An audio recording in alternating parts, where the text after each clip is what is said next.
स्वार्थ का तात्पर्य है स्वधन अर्थ, अपनी कामना, अपनी गरज, स्व सेल्फ, अपनी निज का और आत्मा अर्थ सेंटर्ड काम मतलब।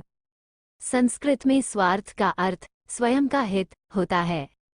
स्वार्थ 3 प्रकार का है, 1 उत्कृष्ट, 2 मध्यम, 3 निकृष्ट।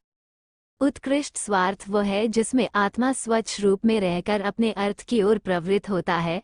2 मध्यम स्वार्थ वह है जिसमें आत्मा मन और इंद्रिय से युक्त होकर सम्मिलित अर्थ की सिद्धि करता है।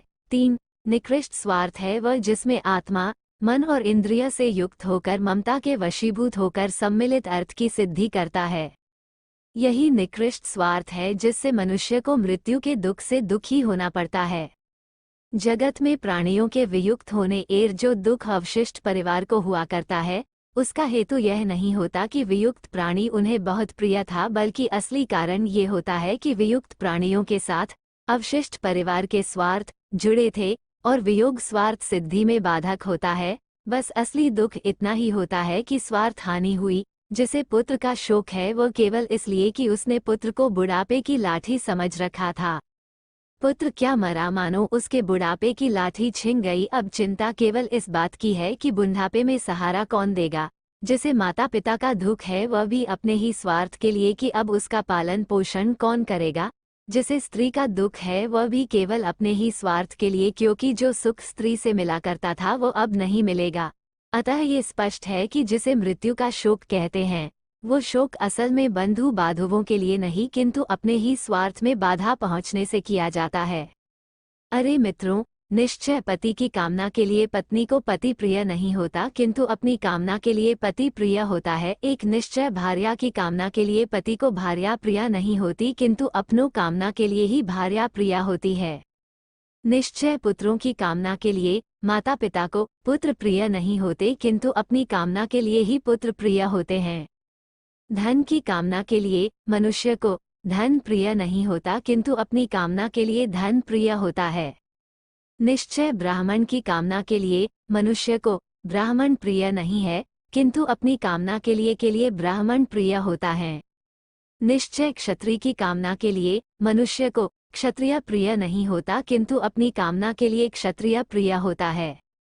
निश्चय लोगों की कामना के किए मनुष्य को लोक प्रिय नहीं होते किंतु अपनी कामना के लिए ही लोक प्रिय होते हैं।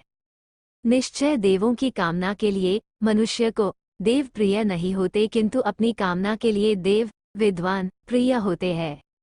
निश्चय सबकी कामना के लिए मनुष्य को सब प्रिय नहीं होते किंतु अपनी कामना के लिए ही सब कुछ प्रिय होते हैं। जगत में प्रतिदिन लाखों मनुष्य उत्पन्न होते और मरते हैं, परंतु हमें न उनके पैदा होने का हर्ष होता है और न उनके मरने का शोक। क्यों हर्ष और शोक नहीं होता? कारण स्पष्ट है कि उनकी उत्पत्ति के साथ हम स्वार्थ का संबंध नहीं जोड़ते, इसलिए उनके जन्म का हमें कुछ भी हर्ष नहीं होता। चूंकि उनके जीवन के साथ हमारा स्वार्थ भी छुड़ा हुआ नहीं होता, इसलिए उनके जीवनों की समाप्ति मृत्यु का भी हमें कुछ शोक नहीं होता। निष्कर्ष ये है कि मृत्यु शोक का कारण स्वार्थ और एकमात्र स्वार्थ है। अपने लाभ के लिए झूठ बोलते हैं, बिना बात के तारीफ करते हैं, आपसे प्रभावित होने का नाटक करते हैं। उनका स्वार्थ आपसे फलीभूत न हो तो आपके ऊपर गलत आक्षेप करके निंदा करने की कोशिश करते हैं। इन लक्षणों से ही पहचाना जा सकता है इनमें स्वार्थ छिपा है। कोई व्यक्ति वास्तव में अपने आप को इंद्रियों, मन और बुद्धि जैसे भौतिक तत्वों के साथ पहचानता है तो उसका स्वार्थ सीमित होगा और उसके और दूसरों के लिए लाभहीन या हानिकारक होगा। दूसरी ओर अगर कोई व्यक्ति अपने आप को भगवान के शाश्वत प्रेमी सेवक के रूप में पहचानता है तो उसका स्वार्थ जीव को आध्यात्मिक जीवन में और अधिक उन्नत बनाएगा और उसे परमपिता परमेश्वर के साथ अपने संबंध का एहसास कराएगा, जिससे उसे स्वयं लाभ होगा और दूसरों को प्रेरणा मिलेगी। कली के इस अंधकार युग में इस आध्यात्मिक स्वार्थ को प्राप्त करने का सबसे आसान तरीका भगवान के पवित्र नामों का जाप करना है। हरे कृष्ण कृष्ण कृष्ण हरे। यह वीडियो कैसी लगी हमें कमेंट करें एवं सब्सक्राइब और लाइक करना ना भूलें।